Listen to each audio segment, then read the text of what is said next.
ഇന്ന് വൈകുന്നേരം എന്താ പരിപാടി എന്ന് വെച്ച് കഴിഞ്ഞാൽ ഞങ്ങളെല്ലാവരും കൂടി ഒത്തുകൂടിയപ്പോൾ കുഞ്ഞോൾ ചേച്ചിക്ക് ചക്കപ്പുഴുക്ക് കഴിക്കാനൊരു മോഹട്ടോ. അപ്പം ഞങ്ങൾ വിചാരിച്ചു എന്നാൽ ഇന്ന് ചക്കപ്പുഴുക്ക് ഉണ്ടാക്കാമെന്ന്. കണ്ണേട്ടൻ്റെ ഒരു വെട്ട് കണ്ടോ, വല്ലാത്തൊരു വെട്ടായിരുന്നു കേട്ടോ അത്.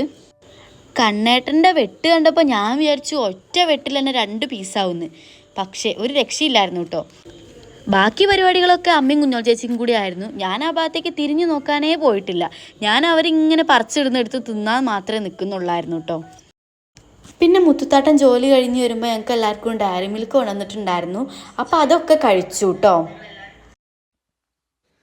ഗായ്സ്, ഇന്ന് നമുക്ക് നമ്മുടെ ചക്കക്കൂട്ടാൻ്റെ ബാക്കി പരിപാടി നോക്കാണ്ട്. അപ്പം നമുക്ക് അങ്ങോട്ട് പോയാലോ. ഞാൻ മേലൊക്കെ കഴുകി വന്നപ്പോഴത്തേക്കിനും അമ്മയും കുഞ്ഞോൾ ചേച്ചിയും ചക്കപ്പരിപാടികൾ തുടങ്ങിയിട്ടുണ്ടായിരുന്നു കേട്ടോ. എന്നെക്കൊണ്ട് കഴിയുന്ന ചെറിയ ചെറിയ സഹായങ്ങൾ മാത്രമേ ഞാൻ ചെയ്തു കൊടുക്കുന്നുള്ളായിരുന്നു കേട്ടോ.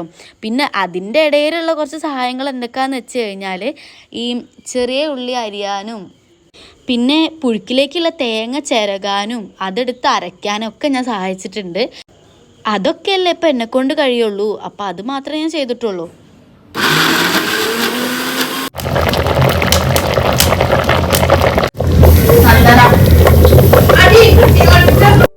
ദെൻ കഴിക്കാൻ വേണ്ടിയിട്ട് എല്ലാതും എടുത്തിട്ട് സിറ്റ് ഔട്ടിലേക്ക് കൊണ്ടുവയ്ക്കായിരുന്നു.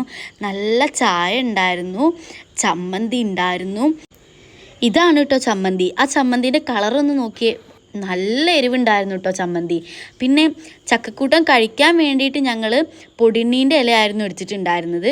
ഇത് പലയിടത്തും കാണുന്ന ഒരു ഇലയാണല്ലോ. ഇതിലിട്ടിട്ടും ഞങ്ങൾ ചക്കക്കൂട്ടാൻ കുറേ കഴിക്കാറുണ്ട്. പിന്നെ വാഴയിലയിലും ഇട്ടിട്ട് കഴിക്കാറുണ്ട്. അങ്ങനെ ഞങ്ങളെല്ലാവരും ഇപ്പം എല്ലാവരും ഒരുമിച്ചിരുന്നിട്ട് ഇങ്ങനെ കഴിക്കുകയാണ്. നല്ല രസമുണ്ടായിരുന്നു കേട്ടോ, എല്ലാവരും കൂടി ഇങ്ങനെ ഒന്നിച്ചിരുന്ന് കഴിക്കാൻ. ഞാൻ നല്ല ഫുള്ളായിട്ട് എടുത്ത് കഴിച്ചിട്ടുണ്ട്. ഗൈസ്, നമ്മളെല്ലാവരും ഇപ്പം ചക്കക്കൂട്ടാനും ചമ്മന്തിയൊക്കെ കഴിച്ച് കഴിഞ്ഞിട്ടുണ്ടായിരുന്നു. വയർ ഫുള്ളായി ഗൈസ്. ഈവനിങ് ഇങ്ങനത്തെ ഒരു ചായ കുടി എന്ന് പറഞ്ഞു കഴിഞ്ഞാൽ ഞങ്ങളെല്ലാവരും കൂടി ഒത്തിരുന്ന് കഴിക്കുമ്പോൾ ഒരു വേറെ വൈബ് തന്നെയാണ്. ഏത് വൈബ് എന്ന് വെച്ച് കഴിഞ്ഞാൽ അതിന് പറയാൻ പ്രത്യേക പേരൊന്നുമില്ല, ബട്ട് ഒരു വെറൈറ്റി ടൈപ്പ് വൈബാണ്.